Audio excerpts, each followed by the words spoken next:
네, 한동훈 후보가 국민의힘 비대위원장이던 지난 1월에 김건희 여사의 문자를 읽고도 씹었다는 이른바 1심 논란이 국민의힘 전당대회판을 흔들고 있는데요.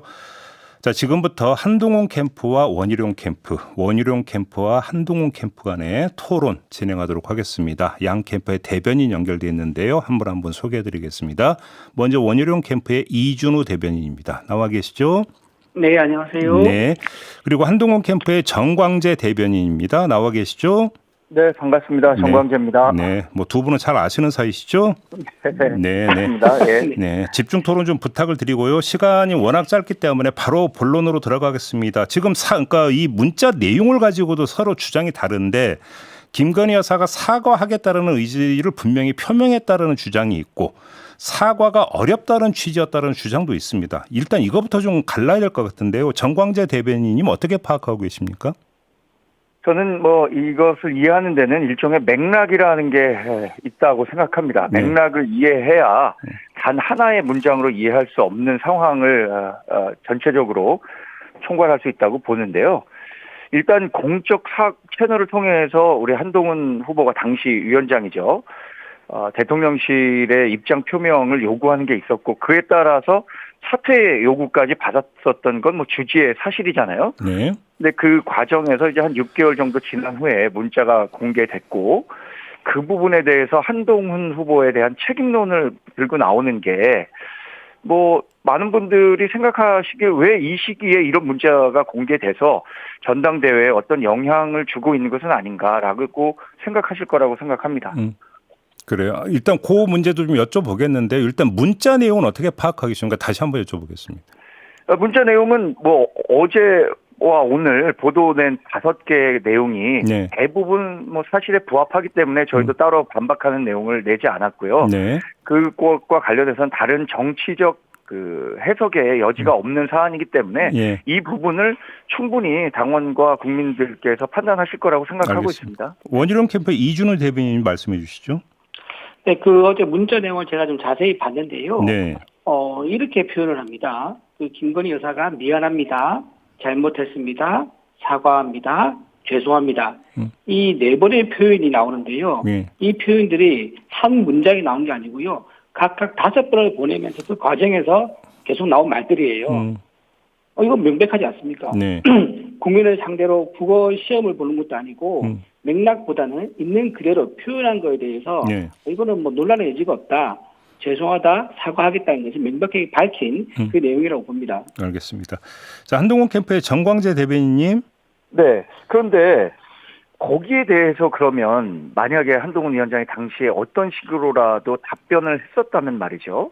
그것이 다시 6개월 지난 시점에 공개가 됐었을 때 그 부분에 대한 문제는 없었을까요? 저는 당시에 이것과 관련해서 한동훈 위원장이 답변하지 않았던 데는 물론 다른 후보들도 그렇게 얘기하십니다. 정무적 판단을 했는데 그게 잘못됐다고 말씀들을 하고 계신데 결과적으로 저는 잘못된 판단이었다고 생각하지 않고 만약에 일정 정도 어느 수준으로라도 답변을 했었다면 네. 지금 시점에 더 큰 문제로 불거질 수 있었을 사안이라고 생각합니다. 잠깐만요. 그건 좀 부연 설명이 좀 필요할 것 같은데 어떤 점에서 그렇게 보시는 겁니까? 지금 공적인 문제에 대해서 사적인 채널을 통해서 답변하는 게 부적절하다는 말씀을 우리 한동훈 후보가 했었는데 그런 점에서 과거에도 야당에서 한동훈 후보가 김건희 여사와 일종의 카톡을 오간 것에 대해서 크게 문제를 삼았던 경우가 있지 않습니까? 그게 굉장히 당시에는 사적인 문제였음에도 불구하고 그런 문제가 발생했었는데 이런 당무와 관련한 공적인 사안에 대해서도 대화를 주고받았다는 게 야당이나 아니면 우리 당에 대해서 좋지 않은 시각을 갖고 있었던 분들에게는 큰 이슈가 됐을 것 같은데요. 잠깐만요. 그럼 제가 이해한 걸 한번 좀 확인 질문을 드리고 이준호 대변인께 마이크 드리겠습니다. 정광재 대변인 그 말씀은 고발 사주 사건 때 당시 한동훈 부산고검 차장검사와 김건희 여사 간의 오간 그 카톡 내용이 300몇 번 있었다는 게 공개가 된 적이 있지 않습니까? 그래서 그때 그렇습니다. 논란이 됐었는데 한동훈 당시 비대위원장이 이게 논란이 됐던 걸 의식해서 그때 단문을 안 한 것이다. 이런 취지의 말씀이십니까? 저는 그런 식으로 해석할 수 있다고 봅니다. 알겠습니다. 이준호 대변인 말씀해 주시죠. 저는 아까 말씀하신 것 중에 그 문자에 대해서 판단하지 않았다. 나중에 판단했었으면 나중에 더 큰 문제가 될 수 있었다고 얘기하는데요. 저는 그 판단하지 않은 것에 대해서 직무유기라고 생각을 해요. 네. 왜냐하면 84만 당원들이 정말 열심히 해가지고 총선에서 승리하기 위해서 노력했는데 그때 당원들과 국민의 여론이 뭐였냐면 사과 표명을 하는 게 좋겠다는 게 주 대세였거든요. 네. 그래서 당사자가 사과하겠다고 했으면 만약에 사과했을 경우에 적어도 선거 결과가 지금과 많이 달랐을 것이다. 서울만 하더라도요. 3% 차이로 진 곳이 6군데고 예. 5% 차이면 10군데가 넘습니다. 네. 이렇게 하면 전국적으로 따지면요. 도대체 몇 석 우리가 이 사과 타이밍을 놓쳐가지고 잃어버렸는지 그거를 우리 당원들이 지금 궁금해하고 있는 겁니다. 알겠습니다. 그래서 네. 예, 판단하지 않은 것에 대해서는 이거는 선거에 대한 중요한 실책이다. 그렇게 말씀드리겠습니다. 네. 한동훈 캠프의 정광재 대변인은 반론 필요하십니까? 네, 제가 반론 좀 드리겠습니다. 네. 그 2월 말까지의 여론조사 결과 모두들 기억하고 계실 겁니다. 당시에 우리가 과반을 하고 160석을 얻을 수 있다는 말이 공공연히 나왔던 시점입니다. 네. 그러니까 2월 말까지만 하더라도 김건희 여사의 명품백 수수 의혹이 반영이 됐음에도 불구하고 우리가 굉장히 우세를 점했다는 건 다들 알고 계실 거예요. 실제로 우리 판세가 어려워진 것은 3월 이후에 이종섭 대사의 호주 대사 임명, 그 이후에 있었던 최상병이라든가 조국 혁신당의 돌풍, 또 의료 개혁 이런 문제들이 더 문제가 됐었지. 네. 당시로서는 이 김건희 후보의 문제를 감안하더라도 우리 정당이 상당히 선전할 수 있는 분위기였다라는 점들을 복기해 보실 수 있을 거라고 생각합니다. 자, 원희룡 캠프 이준우 대변인 대부 언론할 수 있습니다. 네네. 그 방금 말씀하신 거 보면 3월에 용산에서 판단 미스한 거, 호주 대사라든가 의료개혁 이 문제 때문에 선거에 졌다고 말씀하셨는데 그럼 거꾸로 이번 선거의 결과가 용산 때문이라는 건지 저는 그걸 다시 되묻고 싶고 그 입장이 그대로인 건지 지금 뭐 명확하게 한동훈 후보가 약간 선거의 결과 탓을 본인은 아니다라고 말씀하시는데 지금 대변인께서도 그 당시에 여론조사를 보면은 선거의 판세에 영향을 준 거는 용산에서 낸 여러 가지 판단 때문이다. 선택 때문이라고 하는데 그 입장인 거 좀 되묻고 싶습니다. 네. 정광재 네, 대변인님. 네. 그 문제와 관련해서는요. 총선이 끝난 이후에 여러 언론에서 여론조사 했습니다. 이번 총선 패배에 국민의힘이 패배한 이유가 어디 있다고 보시는가라는 질문에 대해서 제가 네. 구체적 수치를 말씀드리지 않겠습니다만 나온 수치들을 쉽게 판단하실 수 있을 거라고 생각이 들고요. 네. 또 김건희 여사의 명품백 수수 문제와 관련해서는 당시에 지금 경쟁하고 있는 후보들도 선거에 깊숙이 개입했던 분들입니다. 실제로 선거에 뛰기도 했었고 선대위원장으로 활동했었고 인천 선대본부장으로 활동했었고 당시 이 4명의 후보 가운데 그럼 김건희 여사와 관련한 문제에 관해서 적극적으로 이 의견 개진이 필요하다. 이 대통령실의 입장 표명이 필요하다라고 주장했던 후보는 누구인가? 이 부분 한번 묻지 않을 수 없습니다. 다른 후보들 침묵하지 않았던가요? 자, 이준호 대변인님. 예. 그때 그 한동훈 위원장이 뭐라고 말씀하시냐면요. 김건희 여사의 사과도 필요하다. 이렇게 말씀하셨어요. 그런데 2024년 1월 25일 날 기자가 이렇게 묻습니다. 그 말을 했었는데 지금도 입장이 다르지 않냐고 하니까는 제가 김건희 여사의 사과를 얘기한 적이 있나요? 라고 하면서 반문을 해요. 네. 그러면서 언론에 정정보도 청구를 해가지고요. 이게 정정보도도 됩니다. 예. 그런데 지난 7월 6일 날 채널A 방송에 나가셔서 한동훈 후보가 직접 한 얘기를 그대로 읽어드리겠습니다. 여러 차례 지속적으로 일관성 있게 얘기해오지 않았습니까? 그러니까 사회자 이렇게 물어봐요. 국민의 눈높이에 맞는 사과 조치가 필요하다고 제가 여러 차례 지속적으로 일관성 있게 얘기하지 않았습니까? 라고 한동훈 후보가 다시 또 입장을 또 바꿉니다. 이렇게 본인이 한 얘기도 일관성 있게 말씀 못 하시면서 바꿨는데 어떻게 지금 용산 김건희 여사에 대해 사과를 얘기한 적이 없다 이렇게 말씀할 수 있는지 이해가 알겠습니다. 자, 일단 그 문제, 그러니까 반복이 되니까 여기서 잠깐 끊고요. 또 하나의 질문을 드리겠습니다. 정광재 대변인께서 아까 잠깐 말씀 중에 묻어나온 것 같은데요. 자, 이 시점에 이 문자 내용이 공개되는데 특별한 배경이 있다고 보시는 겁니까? 정광재 대변인님? 상식적으로 판단해야 한다고 생각합니다. 사실 이 보도는요. 1월 23일인가요? 종편 보도를 통해서 해당 문자의 전문이 공개되는 수준은 아니지만 지금과 같은 수준 또 당시에 그것이 사과가 불가하다는 쪽으로 결론이 난 것으로 알려졌다는 보도가 있었습니다. 그런데 그 6개월이 지났고요. 이제 전당대회까지 보름도 채 남지 않았습니다. 네.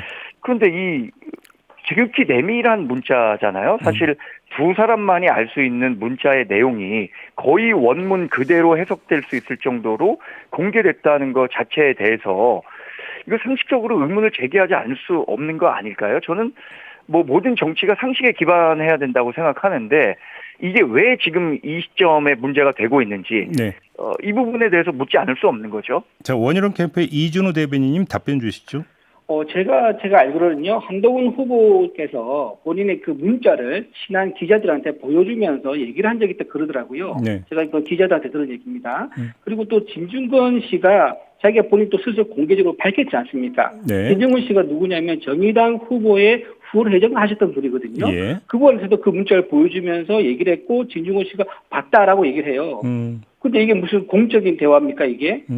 왜 자기 주변 사람들한테 보여줬던 다 공적인 대화인 것처럼 얘기를 하고 문제가 없는 것처럼 하고 김건희 당사자인 김건희 여사와 주고받은 문자는 사적인 문자라고 이렇게 주장하시는 건지 그게 다른 차이가 없지 않습니까? 네. 그런 거에 대해서는 저는 시간이 흐르면서 과거에 했던 성과를 판단해야 되는, 즉 우리 당의 대표를 뽑는 이런 상황이 왔을 때 과거의 행적에 대해서 성과를 보고 판단해야 되지 않습니까?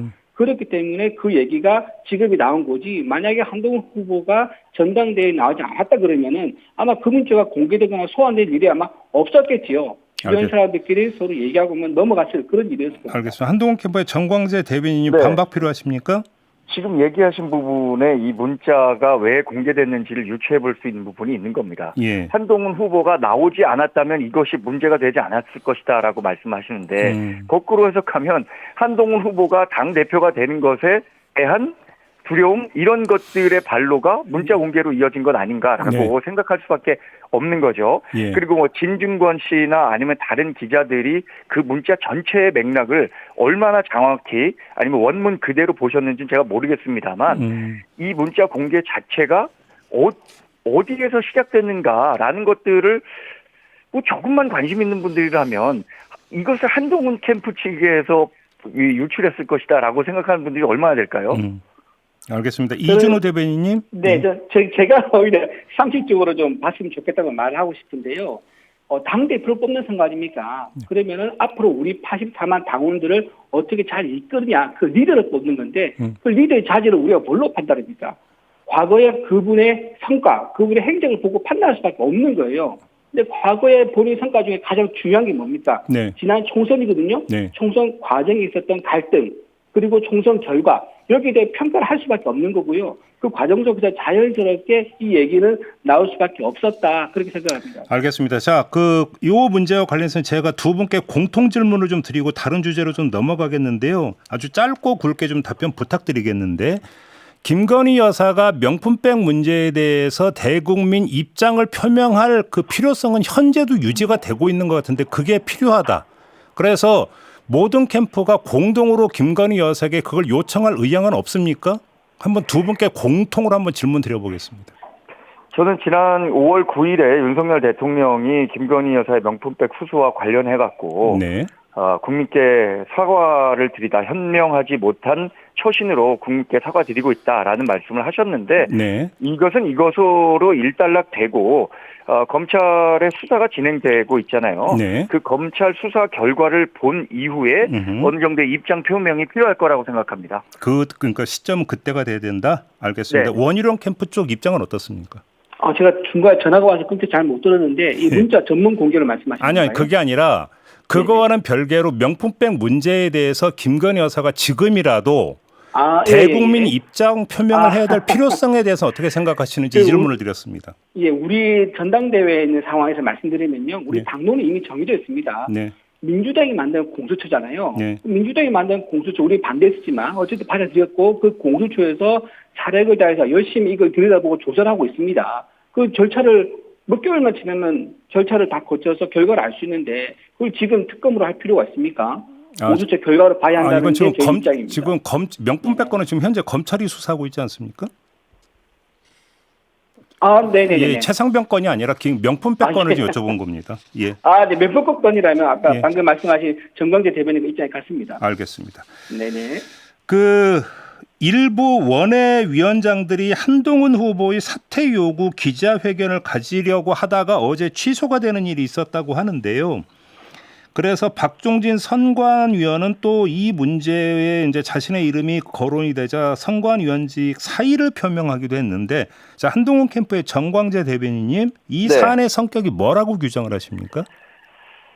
저희가 이제 어제 논평을 통해서도 얘기했지만 이것은 지난 해 있었던 38 전당대회에서 나경원 당시 당대표 후보를 출마시키지 못하도록 한 제2의 연판장 성격이 강하다라고 생각하고 있는 겁니다. 네. 근데 이런 움직임들 우리가 이번 아까 대변인 잘 말씀하셨지만 우리 당이 어떻게 혁신하고 정치를 복원하고 보수 정치의 저변을 확대할 것이냐 이런 비전을 갖고 경쟁해야 되는데 이른바 원외위원장들에 대한 줄 세우기를 통해서 그들을 통해서 당원들의 조직표를 가져오겠다 이런 식으로 전체 당심과 민심을 일정 부분 왜곡하려고 하는 행위가 있어서는 안 된다고 생각하기 때문에 저희가 강경한 메시지를 냈었던 거고 한동훈 후보 자체도 이 페북 메시지를 통해서 자, 이런 구태 정치를 극복하기 위해서 자신이 당대표 후보에 나가는 것이다라는 메시지를 명확하게 전달했다고 생각합니다. 혹시 이게 특정 캠프하고 연결이 돼 있다고 의심하시는 겁니까?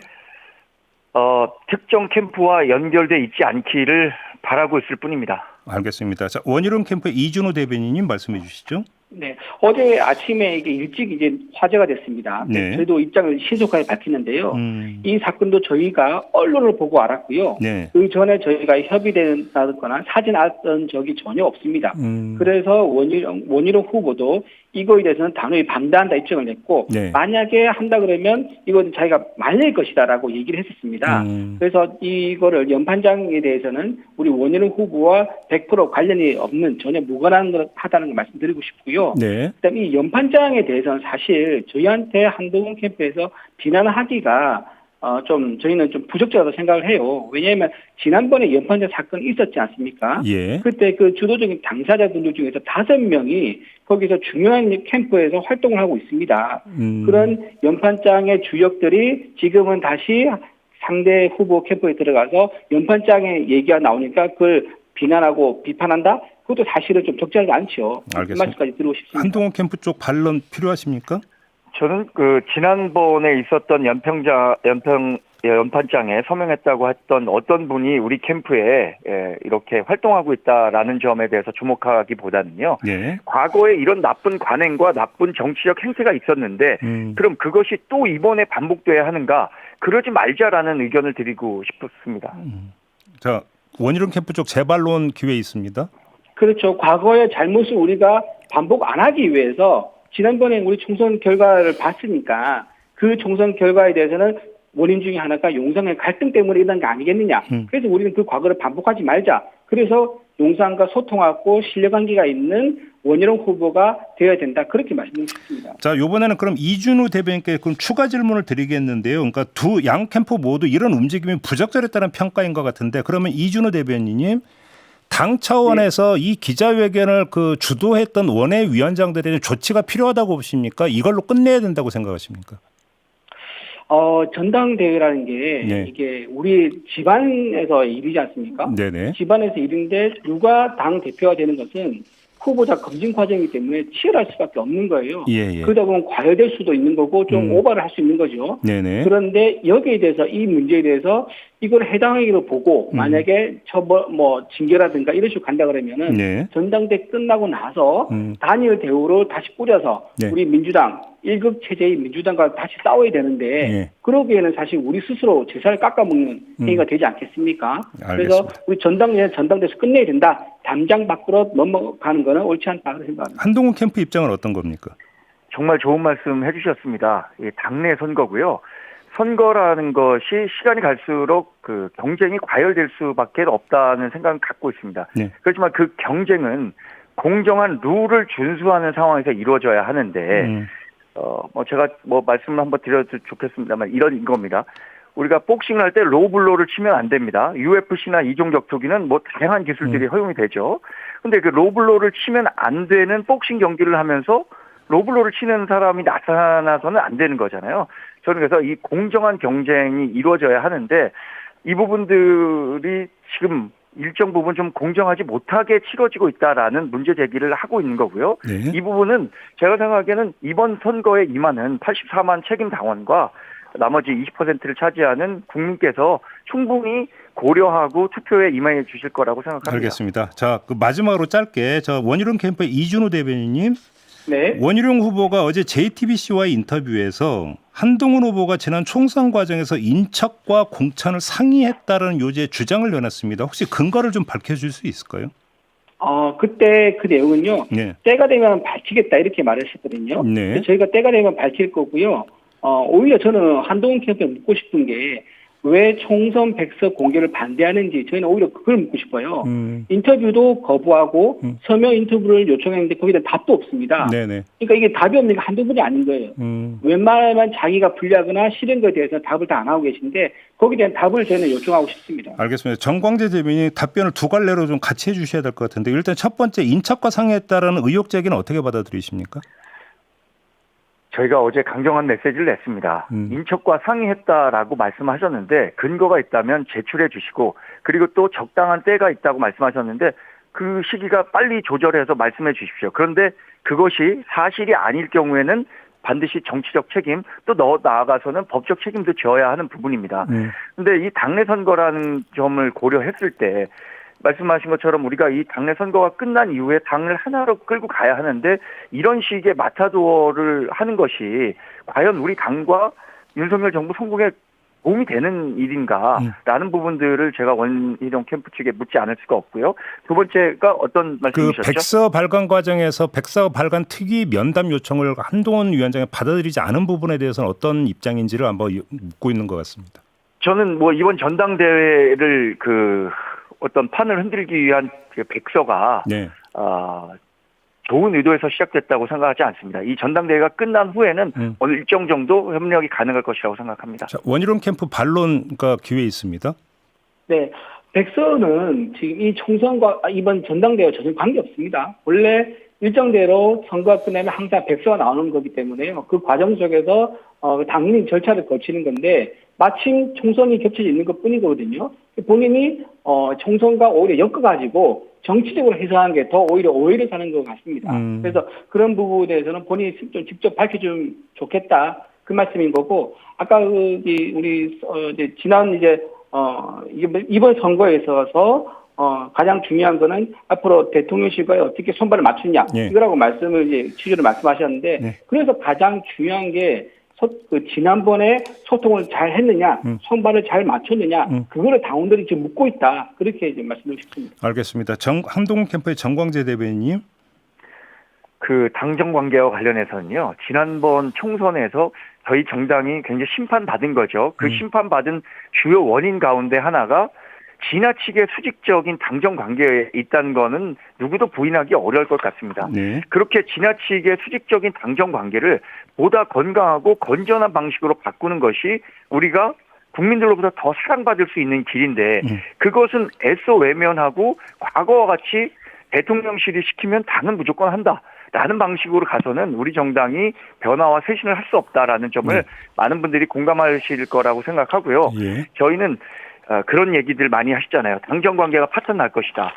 그런 있지도 않을 기후에 대해서 그것을 계속 확대 재생산하는 측의 공포 마케팅 이거 굉장히 경계해야 한다고 생각합니다. 알겠습니다. 자, 오늘 두 분 간의 어떤 토론 진행을 했는데 혹시 부족한 부분이 있다면 오늘부터 한번 이제 후보자 간 또 TV 토론이 진행이 되는 걸로 알고 있는데 여기서 좀 더 그러니까 궁금증이 해소가 되기를 기대를 하면서 양 캠프 간의 토론을 좀 마무리하도록 하겠습니다. 두 분 수고하셨습니다. 네, 고맙습니다. 네, 지금까지 고맙습니다. 한동훈 캠프의 정광재 대변인, 원희룡 캠프의 이준호 대변인 두 분과 함께했습니다.